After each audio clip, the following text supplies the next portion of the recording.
Loading. Now we're live. Awesome, everyone. Thank you for joining us. Hopefully you caught Tom.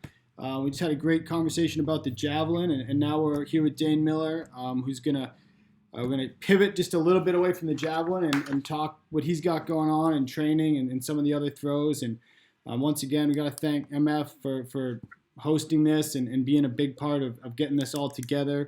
And thank you for the National Throws Coach Association for helping us get the word out on this. I know if it was just me, we'd have maybe 3 or 4 people watching this. So thank you, Rob, and thank you to those 2 organizations.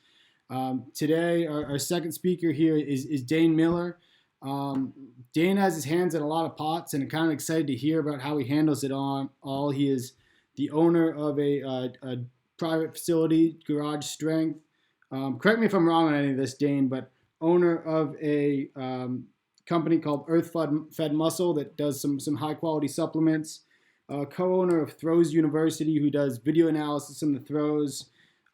He's written several books. He's got a family, and on top of all that, he is coaching elite athletes in both the throws. You have 5 or 6 elites that you're working with right now that are ranging from U.S. champions, African champion, world champion ship qualifiers, and Olympians, and working as a USA weightlifting team coach and coaches an elite group there. So several sports, several businesses, and we're excited to hear kind of your thoughts on the throws and thoughts on training. And thanks for joining us, Dane. Thanks for having me. Thanks for MF and Perform Better. Thank you, and thanks Rob for having me. Yeah, I mean, we'd love to hear. I want to add a little brag though. I've had 4 sports at a world championships, and that's freestyle wrestling, sprint cycling, Olympic weightlifting, and track and field. So I just wanted to brag a little. You're 4 ahead of me there, so. But I've got a nice sweatshirt, so you know. I was gonna comment on that actually. I do. I like it. It looks good. I've got an Earth Fed Muscle one somewhere kicking around too, good. But it's cold in my apartment, so. We'd love to hear just a little bit about you and kind of like your background, what you did for sports and how you got into coaching. I was a shot putter. Honestly, in Pennsylvania, to give you a little bit longer backstory, I grew up wrestling, and I was a football player, and I swam growing up, but I wrestled, I played football, and then around my sophomore year of high school, I decided to stop playing baseball. I wanted to go out for track, and I ended up breaking my arm my junior year of wrestling. I was like gung-ho wrestling. That's all I wanted to do. And I broke my arm, and then I did really well that year. I lost my whole wrestling season. I did really well in track, and then I did really well. And then I ended up winning the state title in Pennsylvania as a shot putter, and I threw it. I ended up going to Penn State to throw. So my background's like wrestling, football, and track and field. And I went to Penn State, and honestly, I think what got me into coaching the most is I was always interested in sports performance and training and theory and stuff like that. And my dad, growing up, was an avid lifter, so I was always pretty interested in it. And my Christmas gift for my sophomore year of high school was a pair of bumper plates, right? So it was like he was always very supportive and always like really positive and like just motivational. He was never overbearing or sort of like the crazy. I mean, he's a crazy dad, but he wasn't like a crazy obnoxious dad that would sort of get upset if I didn't do well, right? And I think what for me was that when I was at Penn State, I had a serious drinking problem. I threw 1746 as a freshman. I qualified for NCAAs as a sophomore, and then everything else just nosedived right into a bottle, right? It was like I felt like that experience, the last 3 years of college, I was just depressed and pathetic and just not in a good place mentally. And I sort of wanted to salvage my career, and what ended up happening was back when the ring was still around, Anatoly Bondarchuk had a group in Kamloops, and Dylan Armstrong and Martin Bingisser had posted about having a training group. And I was going to go to Temple. I was a religious studies major. I was going to go to Temple to get my graduate degree in religious studies. And I was like, you know what? I'm either going to go try and be a professor in religious studies, or I want to go to train under Dr. B, and that would be like my graduate degree, and I would eventually try and open up a gym or be a coach or whatever. And I, I'll be honest, I can't speak or read Hebrew or Greek, so my choice was essentially I had to go train with Dr. B, and it was that's really what sparked me, and being around him and how open he was to sharing information and helping me, one, as a thrower who was not at Dylan's level, but also just helping me to learn the science around coaching and all that, not just the actual methodology, but also how to like coordinate with athletes and how to get into their head and stuff like that. So that sort of sparked what I wanted to do. And then when I came home, that's when I opened up Garage Strength, and then it sort of just took off from there. And that was 2008, fall of 2008, 2009. And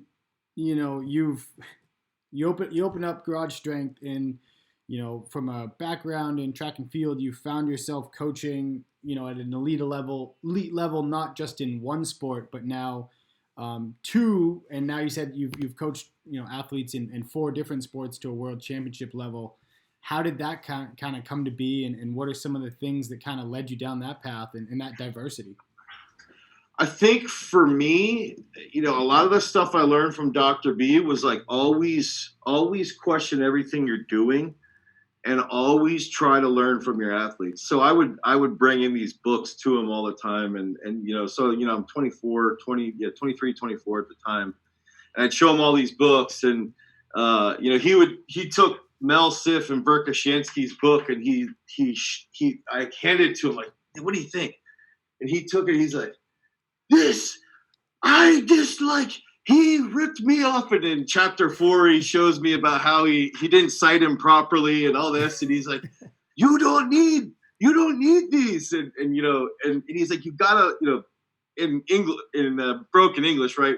You've got to learn from your athletes. You always have to learn from your athletes. And so I obviously I still read books, and I want to learn the best methods that are out there and constantly get better. But the biggest thing that he said to me that stuck with me was always learn from your athletes. They're your best tool of education. And I think that early on, I started in a 400 square foot garage, and then we turned it into 900 square feet. And then we bought a barn, and we were in a barn, and then we added on to the barn, and then we went from the barn to where we're at now, where we have a 10,000 square foot facility. And we had never taken out a loan or anything. Everything was just based off going back into the business, and which might have been a bad idea looking back on it. But it was always just, for me as a coach, I wanted to test my athletes and see what would work the best. And I was also fortunate enough that, Rob knows this, going to Shippensburg for the PA state meets. But if you're in Pennsylvania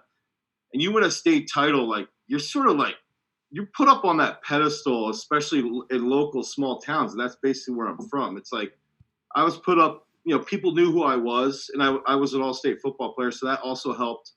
And my dad was popular in the wrestling community, and people knew who I was from wrestling too. And so I got a lot of really good wrestlers early on. And one of my first wrestling clients is essentially how I got hooked into the freestyle wrestling world, which is where I've had, Nick Wisdowski has medaled at world championships twice.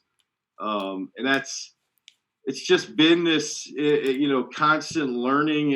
And that's one thing, even with my best athletes, I've learned from 6th, 7th grade, 8th graders. And I've learned from, Sam Mattis, who's a world finalist, and I think that I'm trying to be open-minded. I try to constantly be progressive. And I also like to pick other coaches' brains and really, really get into what they're thinking and what their thought process is.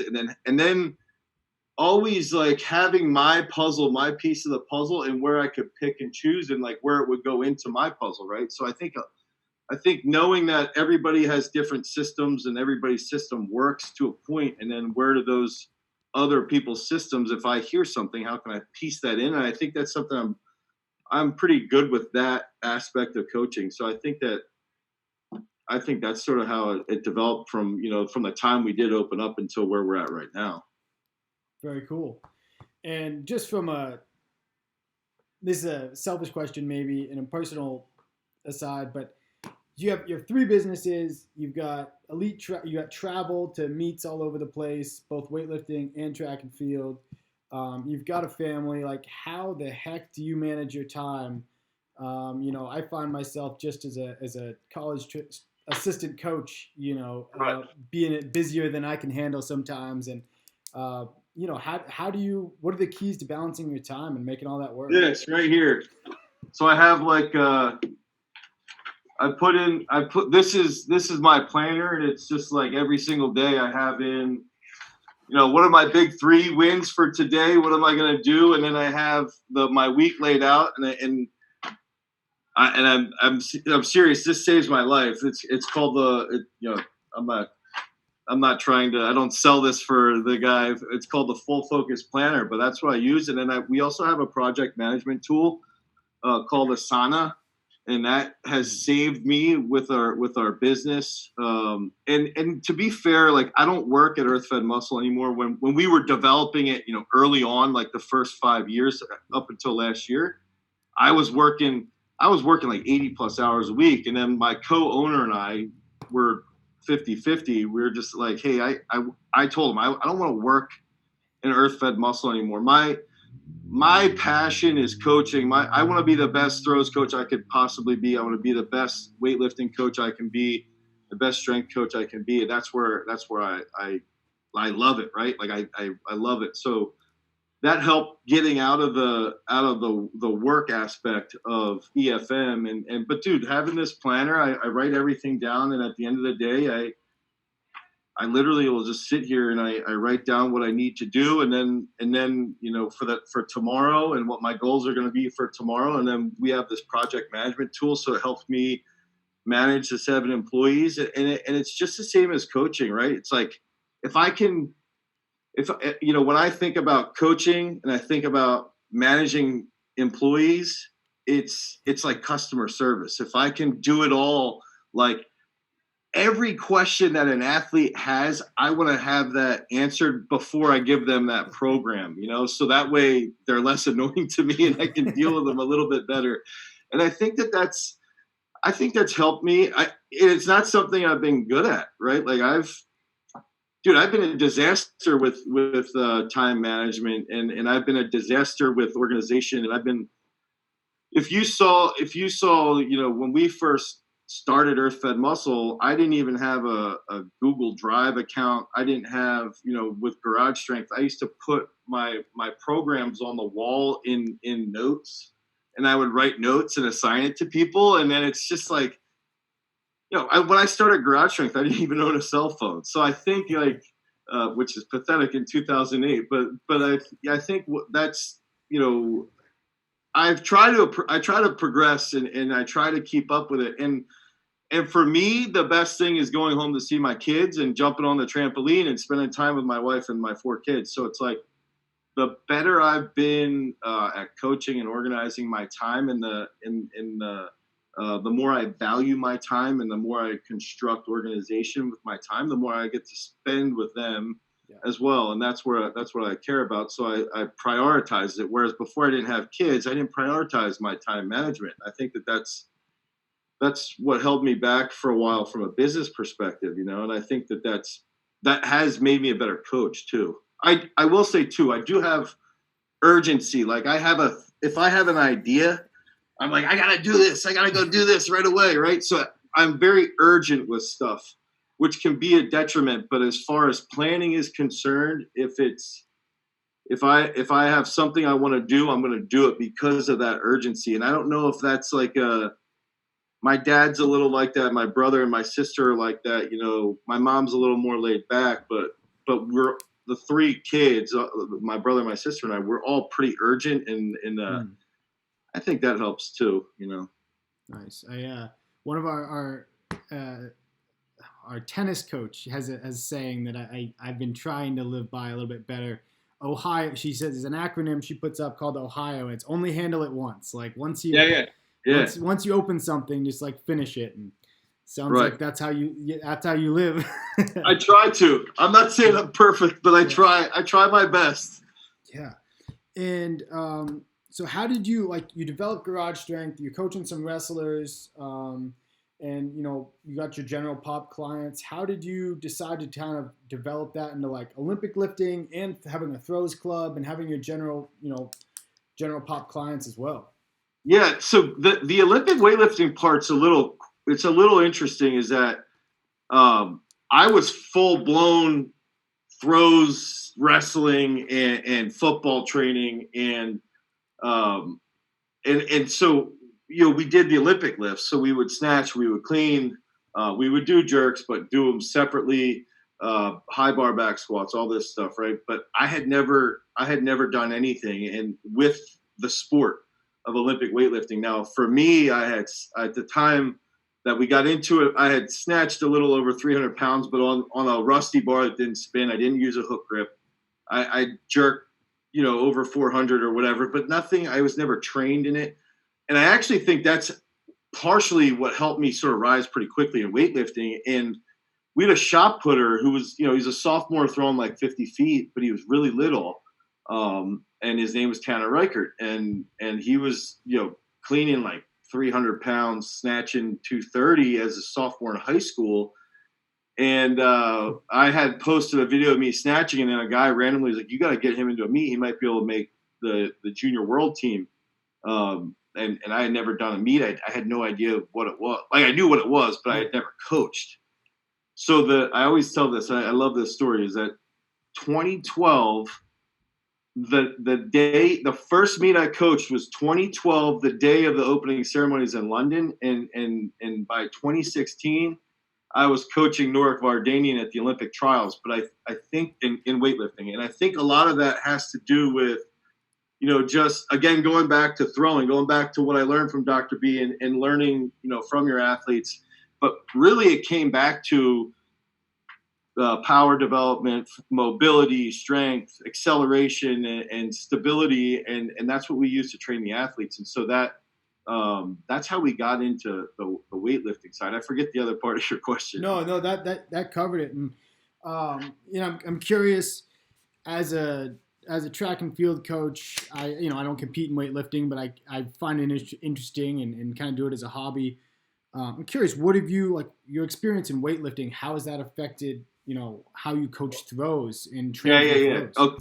So the way I base my programming is sort of, I have what's called that athlete reactive analysis. So I try to see, if I have Sam or Rachel's throwing 1850 or Alex throws, the way I lay out their throws is I have them with specific implements that are weighted like 2.5s, 2.25s, 2Ks or for shot put, whatever, various weights. Then I have a set scheme of, snatch or snatch variation, and then the clean variation, and then squats. And then we prescribe this lift, and we try to pair it with these implements. And then we track how they're feeling throughout the program. And then that's how we set up their peak. And what's helped is that I can really see in weightlifting, because weightlifting is it doesn't have as many moving pieces as throwing does. It's easier for me to gauge how an athlete responds to different types of stimulus. So when I try to characterize 3 athletes that I have, I sort of lump them into 3 different groups, and then I know how each one's going to handle specific types of cues, specific types of intensity, heavy, light, whatever, competitive. And then I sort of use my weightlifting realm to run tests, and then I sort of bring that over to the throwing world and use that on our high schoolers and our college or post collegiates, and then that's sort of how they're paired together. And I know how long it might take for somebody like Sam to back off and to hit a peak, or to not back off and sort of push it a little bit more depending on their type.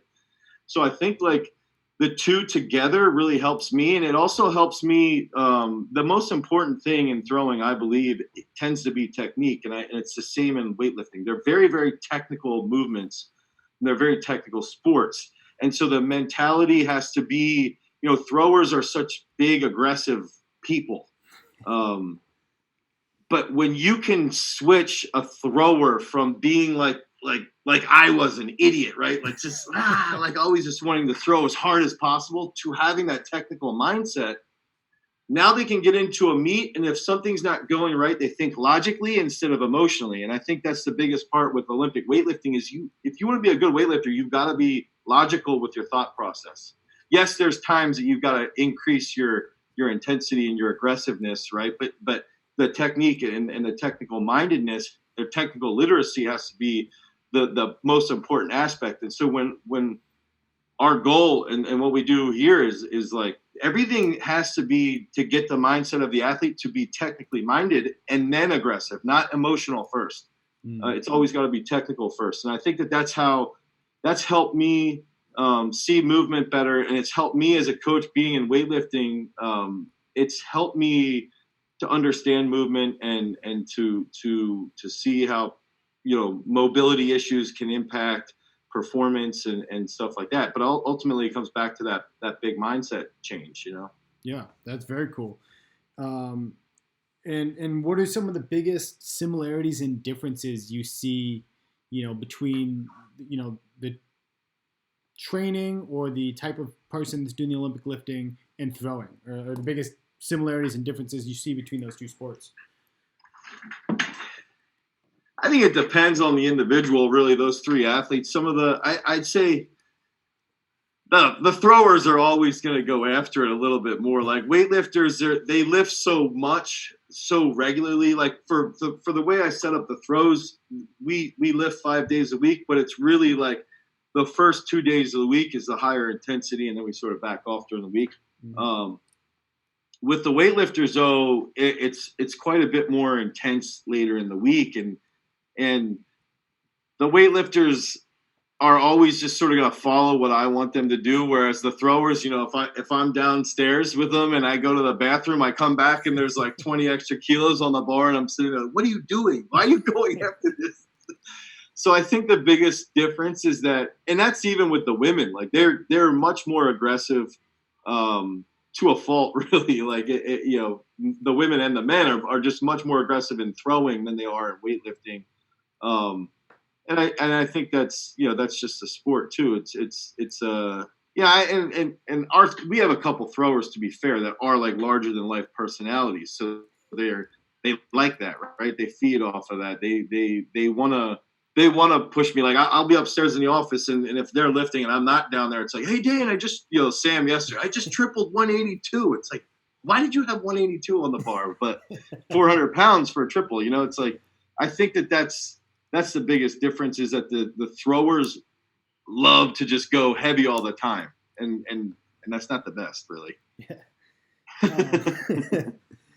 I would have some throwers that would argue with you on that. So, yeah, of course they would. It's like that. It's like that all the time. Like, yeah. Sam, why, or anybody down there, why are you benching this heavy right now? We have sets of 6.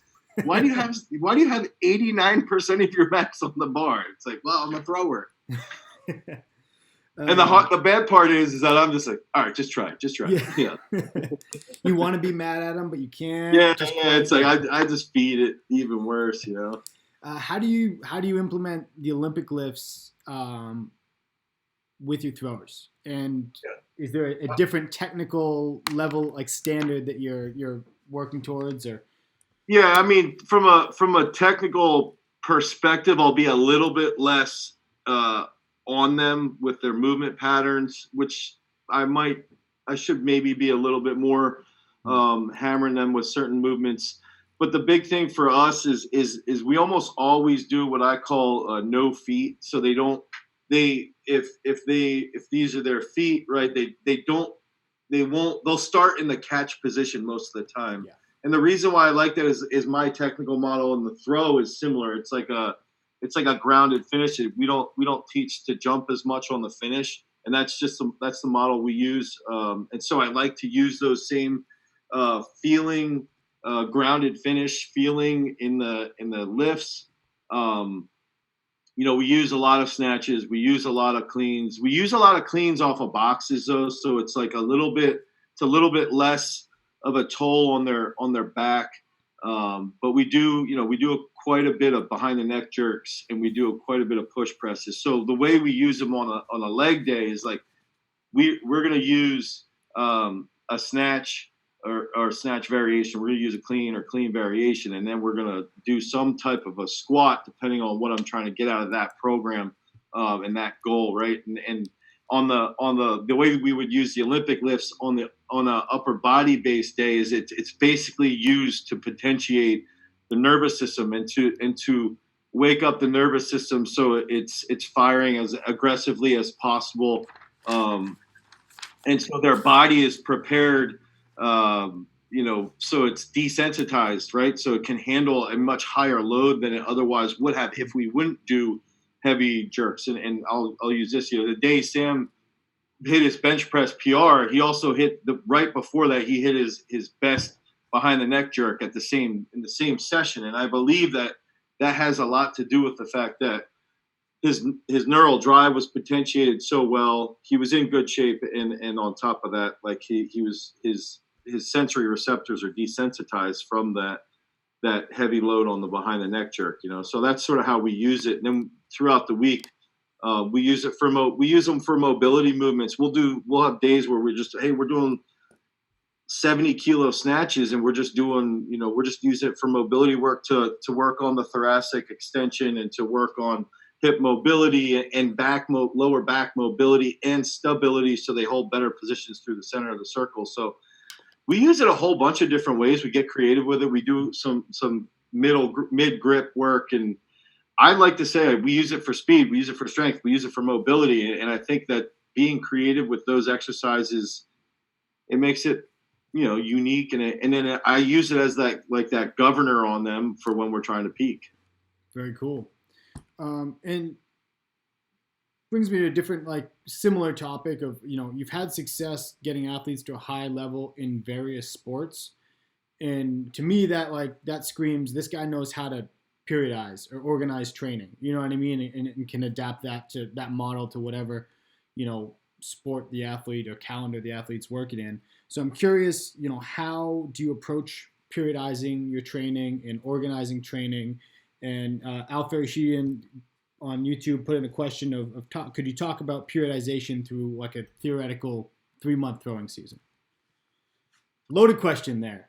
Yeah, through a 3. So I'm going to do a little bit of branding here. So it's sort of tough if in the realm of sports performance or of periodization, right? You've got sort of like Dr. B, the complex method, and then you've got a guy named Dietmar Schmidt-Bleicher, who was like the guy who did a lot of the research on undulating periodization. And so what I've sort of done is is almost like combine these. It's like a form of undulating periodization, and I call it parabolic periodization. So what I try to do is that when my intensity is high, my volume will be low, right? And it sort of crosses back and forth. But that would be like one almost parabola on our strength curve. But then we sort of factor in the implements, and that's where the implements sort of create this relationship with what we're doing in the weight room. And that's dependent upon the athletes. Some athletes,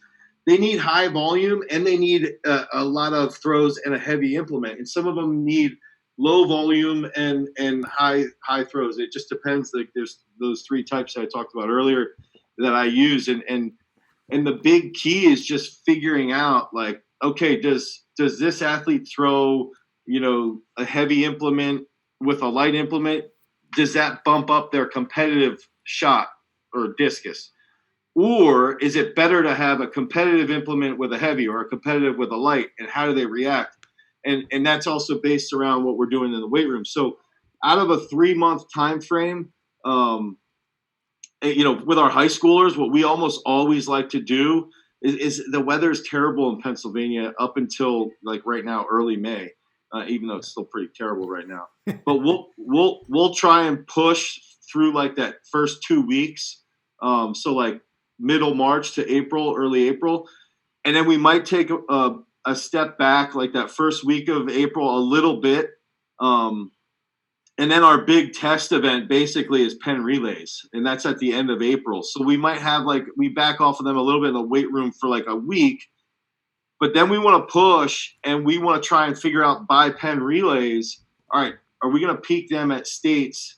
Are we going to peak them with a heavy shot or discus? Or are we going to peak them with a light shot or light discus, right? And then that's relative to their competitive implement.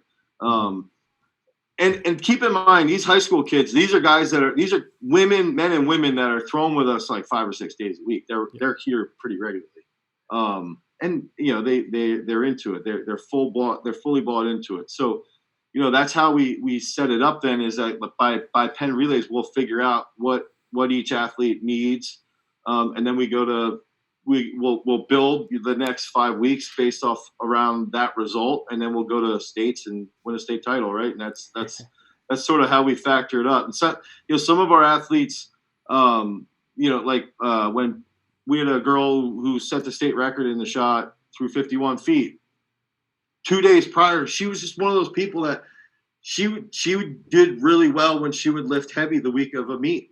So on like Monday and Tuesday, we were lifting. Like, dude, she was cleaning like 100 kilos, right? 220.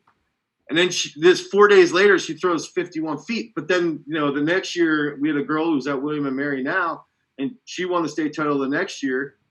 If she lifted that heavy 2 weeks in a row, she would have died. So it's like figuring out, you know, how to, you know, Keely is very different of an athlete than how Peyton was. And then Maria, who we have this year through 51.11 in high school, you know, she led the country, and she's also different from those two. She's so wired, it's unbelievable. So it's sort of like figuring out, look, like there's different athletes that are going to throw far for different reasons, and it's sort of like that first 2 months in a short season. Now we also have the whole year that we can base around our knowledge of how they're going to compete, but because they're with us so much, it's just figuring out those puzzles and how people are gonna you know, perform to their highest ability, basically. I don't know if that answers this question. No, I think so. I mean, so if I'm interpreting it correctly, like you're using, like, you know, people respond different to different stimuli, and you're using like that first third to half a season to really experiment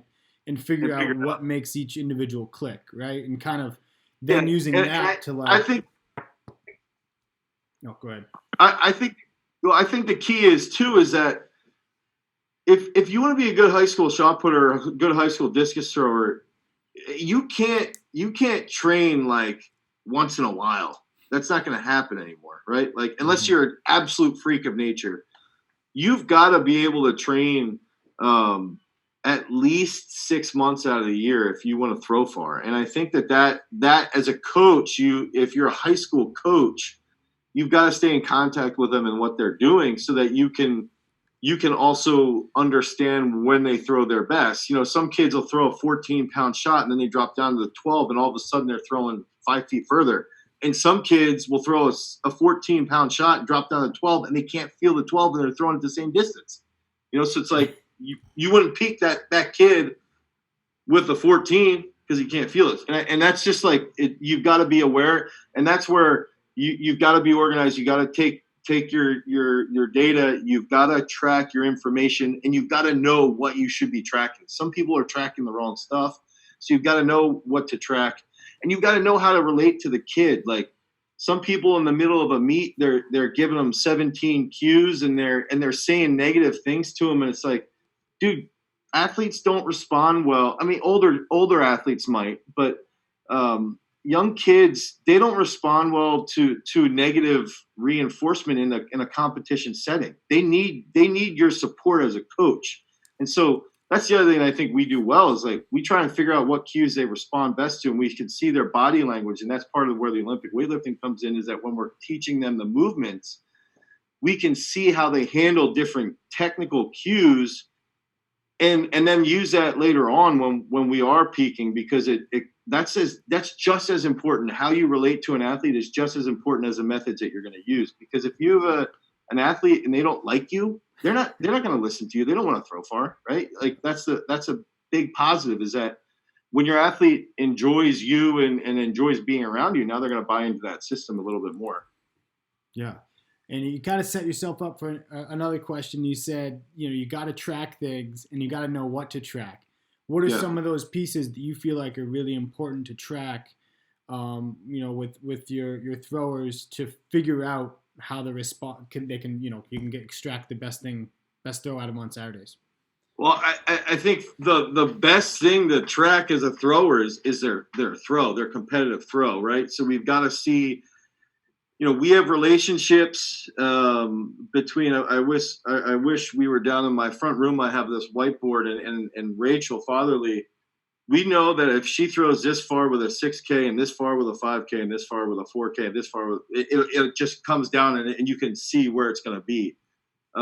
Based off of those distances, but track those throws. I think one of the big errors, and I'm not saying that you have to track these throws every day, but one of the biggest errors is that we track weights in the weight room. We write them into our training program, but we don't write in what cues are we giving this athlete today? What, how far did they throw today based off these cues? So we always know based off the snatch, this is the weight we used. But we don't know, and we don't even think about it, based off of my positive technical cue or negative or indifferent, but it's still an action. This is how they responded. Those are the most important things. So that'd be like a good thing to track. But if you just said like, all right, well, that's a little in depth, right? The throw, the competitive throw, track their bench press and track their bench press for time. So we established like 225 for high school guys, 135 for high school girls, 315 for the elite men, and then we're going to track their power snatch. We're going to track their cleans off of one box, power clean. We call it unbroken fast back squats. And if those, and then they're behind the neck jerk, and if those are all lined up, and then we can sit there and say like, okay, now we can back off if this person needs backing off from volume.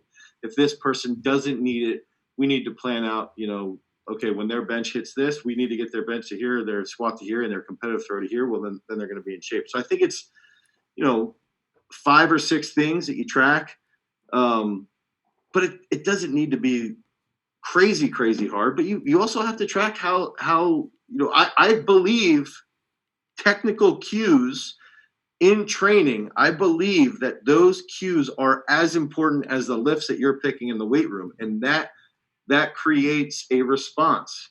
I was a thrower that if I heard a couple cues as a thrower from my coach, I would cringe and just get so mad, like, dude, that cue doesn't work. Stop using it, And I think that having those open relationships with your coach and discussing this stuff leads to a better performance and better result and a better relationship, really.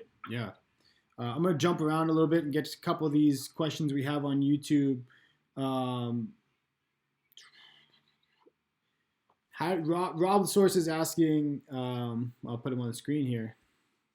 Oh, he's gone. How do you balance athletes coming to you for help when they're also working with the various high school coaches and programs? Yeah, that's a good question, because that's something I've struggled with. Okay, like early on when I opened the gym, I had support locally, and I think the other thing is like when I'm coaching, I'm so like I'm in a bubble, right? Like I have no idea what's going on outside of me, and people will often think, I don't have a TV at my house. We don't watch movies. All I think about is coaching. And so when I first got into coaching, that's all I cared about, and I had good support. But then when we started to have regularly state champs and success, I started to notice like people were just not, They didn't like it. They especially I think because at the time I was younger. I was like 28 or 29. I think that had a negative part of it. And I also handled it poorly. I never like approached other coaches and was like, hey, I want you to know your athlete reached out to me. All I care about is getting them to win a state title. I don't care about hurting. I don't want to step on your toes and hurt your feelings. I am only interested in getting this person to win a state title. If anybody walks through my door, the only thing I care about is, can I get them to win a state title? Can I get them to win an NCAA title? Can I get them to the Olympics? That stuff. So now, circling back around, we try to talk to the high school coaches a bit more. And now, as we've been around a little bit longer, now the high school coaches, are you guys still there? Yeah, I'm still here. Okay, sorry. Now the high school coaches are tending to engage with us a bit more and ask us for help now too. So I didn't handle it well for a while. I think as a coach now we should be reaching out, at least letting them know like, hey, this is our goal. We're not trying to step on your toes or anything. They came to us. I mean, we've struggled with a couple of our best throwers that have done phenomenal stuff. And then later on, the coach has been like, hey, early on, I didn't like that you guys were working with them, but now I see it helps. And I think that's the biggest thing is that I'm here to make money, but my number one goal is to help people have crazy experiences that they wouldn't get in normal life, right? You win a state title in Shippensburg, that is freaking cool. Dude, you're standing there, everybody's sitting there, they're putting this medal on you. It's awesome. You're achieving something that very few people do, and that's what I care about. So it doesn't come down to some selfish, egotistical issue. I know I'm egotistical, but that's not the ego part. I want these kids to realize that the work they put in pays off, because then it turns into success later on. Yeah, exactly. And so, to answer Rob's question, I think that's something that I have struggled with. And I also think it's something I struggle with the collegiate kids when they come back, but I think I'm doing a better job of talking to some of the college coaches and letting them know what we're going to be, what it's more like, hey, what do you, I'll actually use Keely as an example. She's at William & Mary. I take videos of her and I send it to Alex Heacock all the time, and he'll say, hey, that's the one I like too. And we might talk about it like, hey, what do you think we should work on next? Because ultimately she's his athlete now. Yes, she's training here right now during the coronavirus, but he's the one paying for her to go to school. And that's important. And also I might have an athlete in the future that wants to go to William & Mary. So I also need to not be a jerk. That's fair. And I'm going to ask another question from YouTube. This is someone asking, how many days a week should a 14-year-old thrower lift with weight, and what weight, question mark? A 14-year-old would be in 8th or 9th grade. People think I'm nuts, but I'd say 4 or 5 days a week. I think this is another thing for me, is that I want people to take throwing as seriously as they take football. So if you had an 8th or 9th grade kid, dude, I coach I do the strength training for one of the best high school football programs in PA.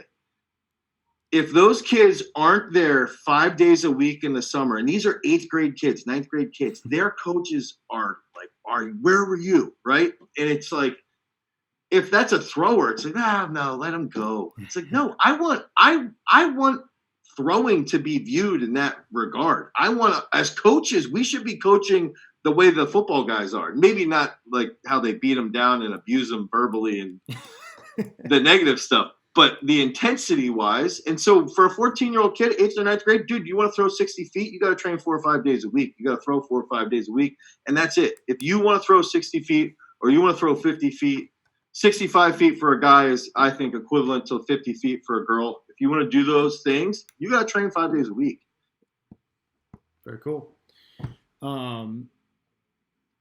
Yeah. And Olivia Raya is asking, have you observed stronger positive relationships between certain lifts and certain throws? For example, a clean and a 5K shot for a female thrower. Oh, that's a tough one. I think again. I don't want to. I don't want to like back out on that tough question, but I think it does go back to the person more so than the implement. Dude, I will say though, every thrower, this is weird, is that I've seen a greater correlation in the bench press to the discus than I have to the shot. And I don't know if I have a theory that when you're benching here, the relationship with your shoulder, even on like a normal grip, your pec is lengthened quite a bit here with your ulna or humerus, sorry. And so like it's similar relationship with where you are with the discus. And I think that force, it's so lengthened in your pec that it's similar to that same position in the discus here when you catch. So we go here, now we're out here. It's the same lengthening of the pec. I do think the bench has a little bit better carryover to the discus. It still works for the shot, obviously. It's still effective for the shot. I think the behind the neck jerk for the men is very, very positive in both of those. I think anything that, we do a lot of, when we're peaking, we do a lot of partial Olympic lifts. So like off of 2 boxes or off a high hang. And I think that stuff correlates over to a higher rate, like a higher twitch force, to use a sciencey term. And that does have a good carryover. But I think it's very dependent upon the athlete, I think. Nice. And one of my questions, what are the biggest things, and if I'm asking too many like planning training questions, shut me down, but I geek out on that stuff. So what are the biggest things you think coaches and athletes overlook when they're planning their training? Whether it's their throws training, their strength training, whether it's other aspects. I think it's reps. I think they overlook the effectiveness of just, dude, the biggest thing I learned with Dr. B was, dude, you got to throw a lot, and I always relate it to, to going back to football or to wrestling. Like if you're wrestling, wrestling is like, you're going to do your drills. Okay. But then you're always doing live drilling. You're going to do live speed, or you're going to do like a live period that might just be like a flow type wrestling. And I think throwing needs to be a little bit more like that, where it's like we've got to get a lot of full reps in, and we've got to have a technical goal for these sessions. So throwing, 20 to 25 full throws, but with a technical goal. And at some points as coaches also saying like 5 to 10 throws where you're just like hands off, like let them get into the groove too. So I think that's something that we overlook, and we like to break down the throw quite a bit. And sometimes that can have a negative impact on that global throw. I think too, the fear of technical movements like the Olympic lifts. I think we fear using them. We fear doing them in a full range. And I think we also fear doing them with high volume. And I think that's the stuff that, I use the quarantine training right now as an example with our high school athletes that have weights at home. What are they going to do? If all they have is a barbell and bumper plates, or a barbell and metal weights, what do you think I'm going to have them do? I'm going to have them snatch, I'm going to have them clean, and I'm going to have them do floor bench or push press. And then they have to do front squats after they clean it. I'm not going to have them do single leg glute bridges. I might have them do that as like an accessory later on, but we're not doing that as like their main lift. We're not doing, exercises like that. We're going to be doing big time movements because they have, they don't have everything at their disposal.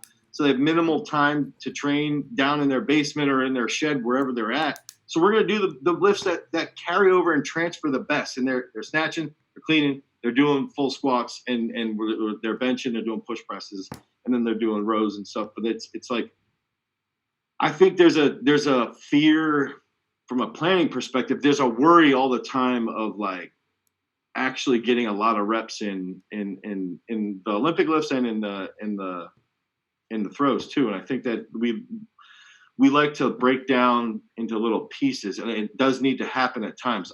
I used to be super anti-drilling. I'm not that anti-drilling anymore, but I still see everything from that global movement, really. Yeah. Very cool. And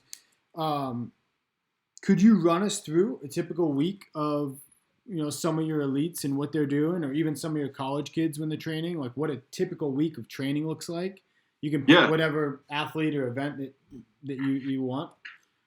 Sundays we're going to go ham. That's like our day one. We're going to go very intense in the throws, and Sundays is like our craziest lifting day. And Sundays is like the day. I sort of feel bad. People come here to train on Sundays, and they come in and like it's packed with throwers, and it's also like the energy is just crazy. It's like, and that's the other thing that we have, that it's not just like the methods. It's the energy. It's a culture here, and that's what's cool, right? And it's people learn how to train in that environment. So Sundays usually heavy throws, heavy lifting. Mainly it's going to be lower body Olympic lift, squat base, and then Mondays it's going to be more throws work. Depending on how they respond, sometimes Mondays might be like a very technical session where I'll just be like, yo, we're going 60 to 70% in the throws. But some people throw really well the day after they lift really heavy, and then the third day they suck. So it depends. Like Sam yesterday just went off, and then today he smashes everything. Now tomorrow he's going to be trash. So tomorrow will be all technique work, right? So it's like Monday heavy upper body. We'll do jerks, benches, some accessory work to make sure their shoulders are healthy, good mobility work. And then day 3 would be Tuesday or Wednesday. We're going to do, we call that athlete day. So we're just like mobility, a lot of mobility stuff, a lot of like proprioception stuff, a lot of plyometrics after they do their good warm up and they're like starting to loosen up. It's a much lower intensity training session, and then we'll do another leg lift, and that's typically going to be like 70 to 80%. They might push it if they're feeling good, if they have a lot of caffeine, and then that. The last day of the week, we'll do a lot of like shoulder stability work and some slower eccentric with speed movements on the bench or on the incline. And then, then they'll throw Friday, then they'll just throw Friday. And sometimes they like to switch where they might be like, hey, can we do the upper body day Friday, so that they'll throw Thursday, and then Friday they feel fresh. And I might plan, if we had a season, sometimes I'll say like,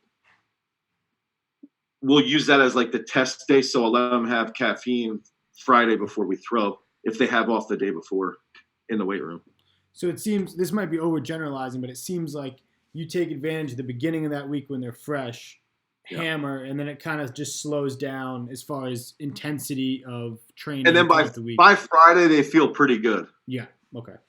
Very cool. So like Friday, they'll feel good, and that can be when they can come back up and blow up. Now, I've had, some athletes that do well with a little bit higher intensity in the middle of the week, but I think for longevity, it's better to sort of have 2 or 3 days that it's like very technically focused. And the good thing is they take that just as serious as they do as the days that, for the most part, they take the technical days just as serious as they do the high intensity days, Yeah. And you mentioned like part of the effectiveness not just being the X's and O's, but the culture. Like you have a good kind of presence on Instagram. So I've seen some of your, the stuff, and it seems like a really upbeat environment. What do you think are some of the most important steps you take as a coach to, to foster that and to kind of, nudge it in the right direction? Obviously, you can't just revolutionize it overnight, but what helps create that environment? I think just being positive and like It's funny to say that because they always say I'm always criticizing them and yelling at them, but I think it's like the golden rule, right? You know, if I treat them well and I'm clear about my expectations, if they know my expectations and they know what I want out of each program or each block, then we're on the same page, and they also know my goals, and this goes back to my personal life, right? Like, they know I have 4 kids and a wife, and I've got other businesses, and they know how much I value throwing, and they know how much I value the weightlifters and all that. They know this. So they know, and they know my dreams, right? I have serious dreams. I have like goals that I have personally as a coach that I want to accomplish, and that I want to do it with these guys. I want to do it with everybody in my gym. So they know the implications of where they're at, and I think that's part of it. But I also think it's also as simple as, you know, I learned early on in college to try to relate to a lot of people, and I think that's the other thing is that, like, I didn't come from a very affluent family, so I had friends that were very wealthy and friends that weren't, and I think it's important for everybody to be open-minded and to accept people and to be open to what they're into. And I think that, you know, that's also partially like my religious studies background. Dude, I think it's as easy as like, hey, guess what? Let your kids play music that they like. Let them play, you know, they want to play Kendrick Lamar, let them play it. Don't play your soft rock from the 70s. Like, sorry, they don't want to listen to that. And I think that's something my dad taught me. Because, you know, when we were coming up, we would listen to Rage Against the Machine, and my dad would be like, you know, I want to listen to the Stones and Led Zeppelin. And then what's funny is later on, that's all I want to listen to now, right? But it's like that he let us play what we wanted to play. We were playing Beastie Boys, and he's like, what is this music? But he didn't care. And I think that's something that I sort of brought with me here is like, dude, that's a really quick way to relate to kids, is to let them listen to the music they like, and that creates their environment. You know, obviously there's got to be a little bit of control over it if you've got young kids in the gym. But I think that's an easy trick that I do, and I'm into their culture. Like I try to know, like, modern music is one of the few things I'm actually good at knowing in pop culture, whereas not necessarily pop, but I think that's an easy thing to do that makes you more relatable to your athletes, and it keeps you in touch with them, you know, and ultimately just trying to understand who they are as people and what makes them tick. You know, I ask them all the time, why are you still throwing? Why are you even here? Why do you come here? You know, and they'll give me an answer like, dude, I want to throw 70 meters, or I want to make the Olympic trials, or I want to win the NCAA championship, or I want to win a state title. Okay, well, you know, that's good. That's what I want to know. And just asking kids why they're doing it, because honestly, I sit there as if you don't want to do that stuff, then don't train here. I don't need you to be here. Go somewhere else and do whatever. You'll be more positive somewhere else. I think that asking and being open about that. I like to talk too, so I think that's part of it, is that I just run my mouth a lot and they just listen. I got one more question on YouTube that we haven't caught up on, and I've got a couple more questions. I don't want to keep you all night, but David Lane's asking, what type of throwing technique is best for high school shot putters? The glide ? Oh, that's a good one. I think we did a blog on this on Throws University, maybe.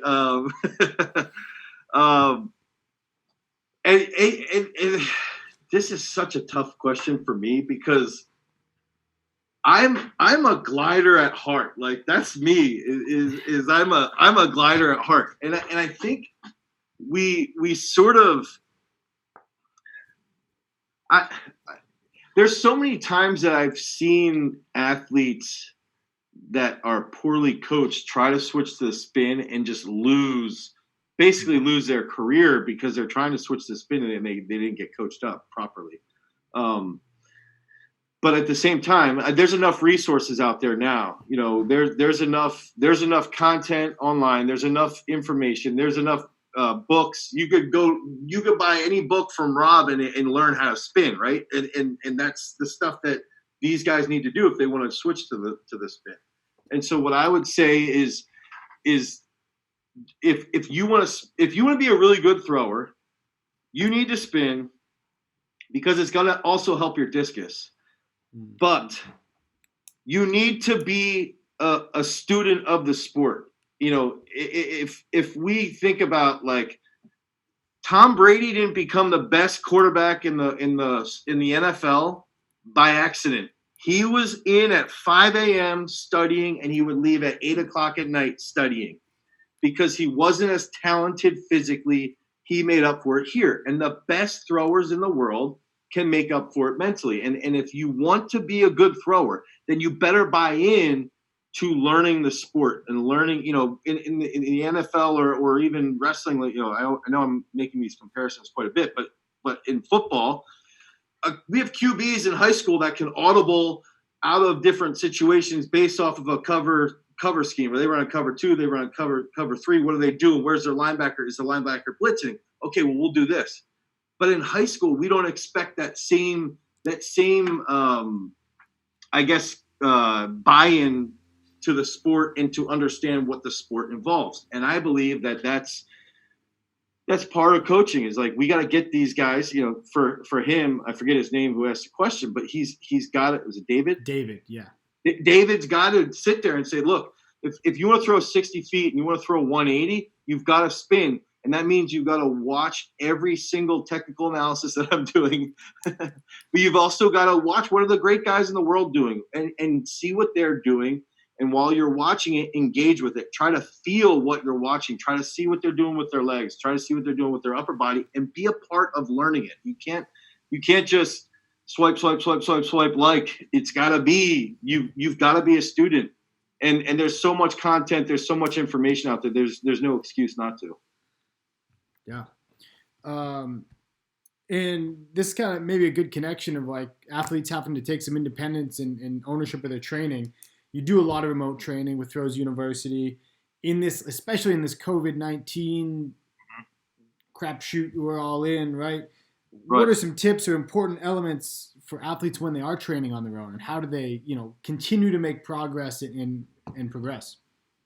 I'll say this, you know, our high school kids, you know, it's funny because I'm saying all this stuff, but I do sometimes handhold my kids, where not my own kids I don't do that with, but my own athletes, I'll be like, all right, this is a step-by-step process of what we're going to do today. But what has happened, and Trevor's pointed this out, is that our high school kids that we've seen during this craziness, like during this tragedy that's going on, have matured so much because they've learned that question that I brought up earlier. Why are you throwing? What is it in here that makes you throw? What makes you tick to go out to the circle when it's snowing and the shot's cold and you don't want to be out there and you don't want to lift? You'd rather be inside, right? And what makes you do that? And I think that what I would urge, you know, high school kids now is really like, why are you doing this? If you're doing it, you're likely doing it because when the shot comes off your hand and you throw a bomb, it feels better than anything, right? It's you know, John Calmus, when he threw 20 meters, he called me up. He goes, if I could put this feeling into a pill, I'd be a billionaire. And that's the whole thing. That's the whole thing about throwing. That's what makes it so cool, is that it's that emotional experience. And so these kids now are maturing quicker than they otherwise would have because they have to figure out, do I really want to go out and throw 5 days a week, 6 days a week? Do I really want to lift 4 or 5 days a week? And they're doing it. They're pushing themselves. And now we're 7-8 weeks in and they're still doing it. And so I think that's an interesting part, is a lot of kids have matured quicker than they otherwise would have because they've learned how to train and push themselves individually without somebody over top of them, which is a very hard thing to learn in high school. But as far as being at the circle, I always think it's best if you took like 2 or 3 throws, and if you don't have a coach there, or you're not getting a technical analysis, or you're not following a script, I would recommend, hey, you go to practice with 1 or 2 technical focuses that you want to have, and then you take your throws, you warm up. Maybe you take 5 or 6 easy throws. You start to establish how you're feeling, and then you take 2 or 3 videos. But you take 2 or 3 throws, and you have it videoed, and then you can go back and you look at what happened those last 3 throws, and then you do that again. You batch it like 2 or 3 times, and then you just sit there. You say, all right, these last 6 throws, 8 throws, I'm going ham. I'm going to go as hard as I can. And I'm not, maybe I'm going to have 1 technical cue, and I'm going to try and improve from what I did. And then I got to go lift, right? So I think that's a beneficial way to sort of, and that's going to help those kids learn technique too, because they're going to start to see things and feel things, and they're going to understand. They're going to have those epiphanies, like those technical epiphanies where you're like, oh my God, why didn't I realize this 2 years ago? So I think that's also the best way to turn this current situation into a very big positive. We've got a kid, Jeff Klein. Dude, I feel terrible for him. He threw 64 feet indoors. He would have mowed down the outdoor state title. Like, he would have just destroyed it. Yeah. He probably would have thrown 67 feet. Now he's not going to get to throw. And right now he's dropping bombs, but he's matured. He's matured drastically just because he's going out. I come to work at 7:30 in the morning. I get here at 7:30. I'm passing him at the high school throwing, and then he's sending me videos, and then he's back out there again in the afternoon by himself. And it's like, dude, you would have never done that 2 years ago. But that's where it's like, as coaches, for me, it's like I've got to try and foster that in our athletes and help them dig a little bit deeper, because this time sucks. Yeah, it sucks for everybody. I think that's the other thing, that it's hard. I'm 36. I can put perspective, a little bit more perspective on life. Kids that are 16, 17, 18 years old, dude, they don't have perspective. That's what sucks with the current situation. They don't know life. They don't know what it's like, and then they're dealing with some stuff that I didn't have to deal with. I had to deal with 9/11, but that wasn't this. It was different, Yeah. Yeah. No, that's a good point. Hopefully we find ways to come out of it a little bit stronger. Yeah. Literally I think the throwing world will too. Yeah. You see Krauser's throwing on a sidewalk. It's like, dude, this guy's one of the best. He's an Olympic champ, Olympic record holder. If he can throw in hail on the sidewalk, anybody can. Yeah.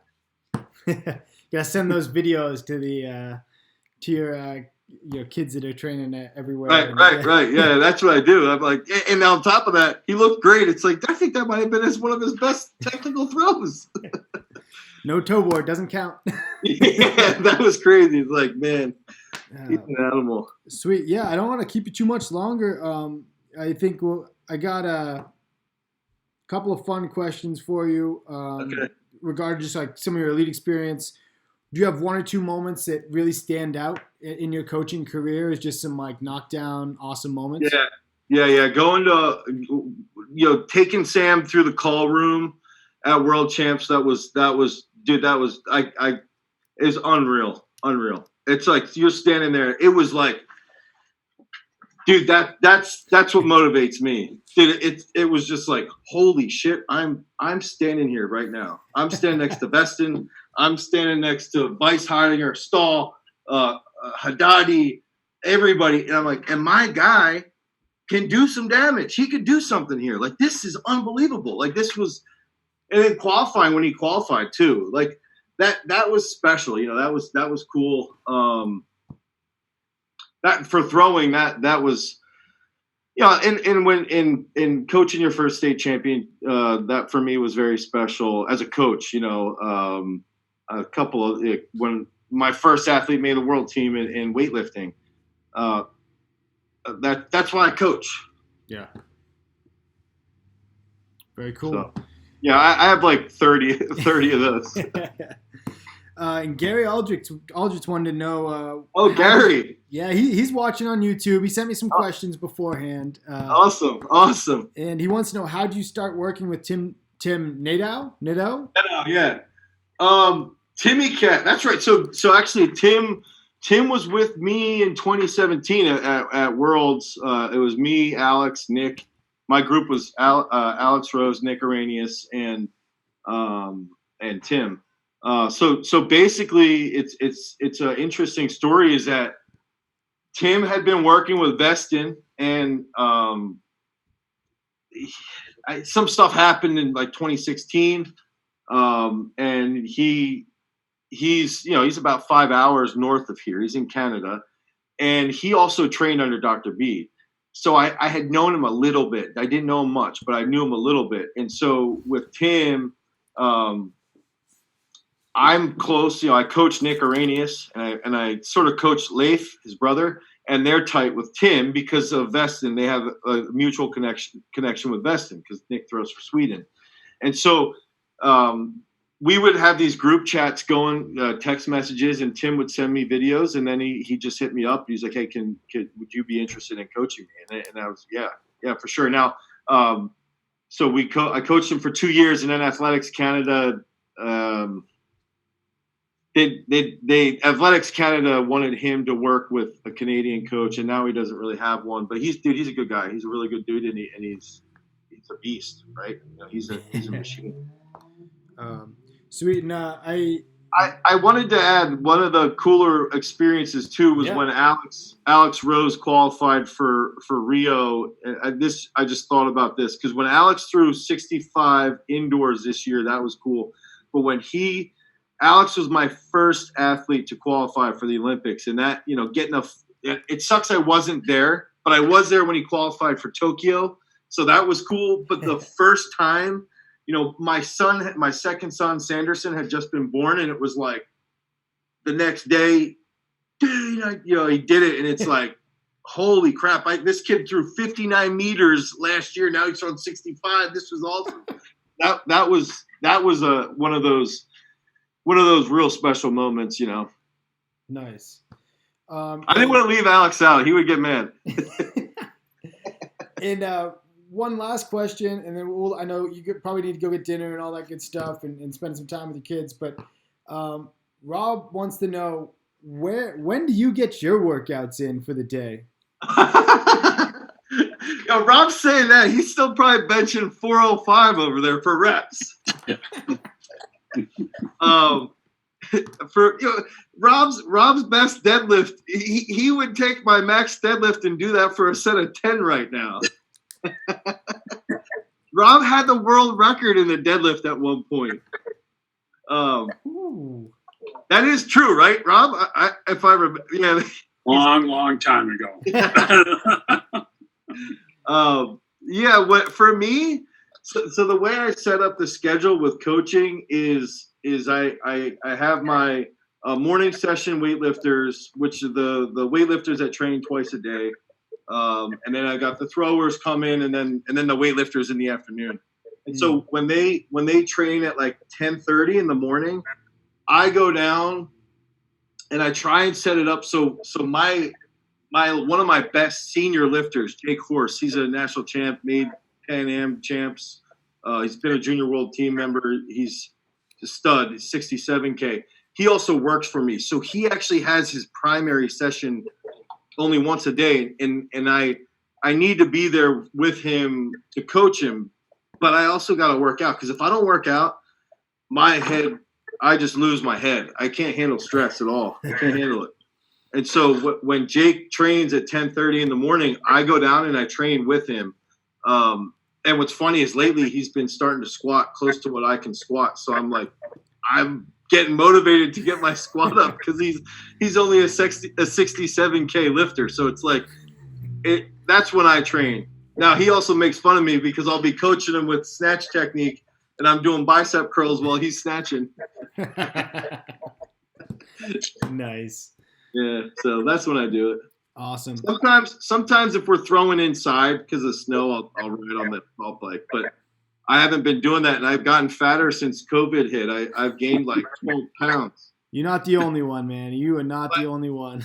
My wife's like, you haven't drank like this since Lincoln was a year old, and you drank before and you're getting fatter.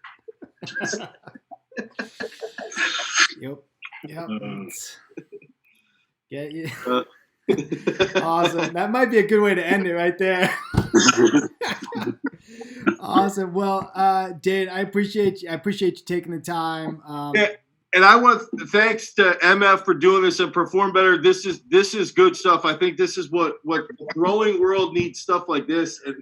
And this is where, for me, at Throws University, I fail to do more things like this. So, Rob, thank you. Thanks, Perform Better and MF for what you guys do and for this. I think this is awesome. Thank you, Dane. This was great. Yeah. This was tremendous. Thank you. Thanks again, Dane. I do have one housekeeping thing. Dane said it better than I can. Thank you to MF and thank you to the National Throws Coach Association. MF has been generous to donate some gift cards for people that are sharing and helping getting the word out on this on social media. And Ed Cosner, you're the winner of a $50 gift card this week. So if you can get a hold of us, we will get that out to you. I'll put my email and we can get you in contact with Rob as well. So again, big thanks to Rob, big thanks to Dane, big thanks to Tom earlier. We'll keep doing this, and if we can't coach, let's learn a little bit while we're cooped up. So with that, we'll end the live stream and thank you all for tuning in. Brendan, am I on? You want to tell them who we got next week? Oh yeah, we've you want to announce it, Rob? No, go ahead. Oh, okay. You're the host. Next week we're going to do another double feature. Sorry, I was going to see if I could bring up the. No, I don't have it up. We're going to have Al Farashidyan of Bates kick us off, and he's going to talk about a queuing system he's been developing for the last couple of years. Al's awesome. He was my first boss and mentor, and the number of All-American throwers he's had in Division III NCAA is pretty incredible, and he's done a great job over the last couple of years. Excited to hear him at 5. And then we have Lance Deal coming on after him to talk a little bit of hammer and coaching and share some of his experiences. So should be a pretty awesome week to follow up this week and keep this rolling. So please share, please tune in, and join us next week, next Tuesday night. Thanks, guys. Thanks a lot. Thanks. Yep. Hey, Dan, you still there? Yep. Oh, hey, you going to call me tomorrow?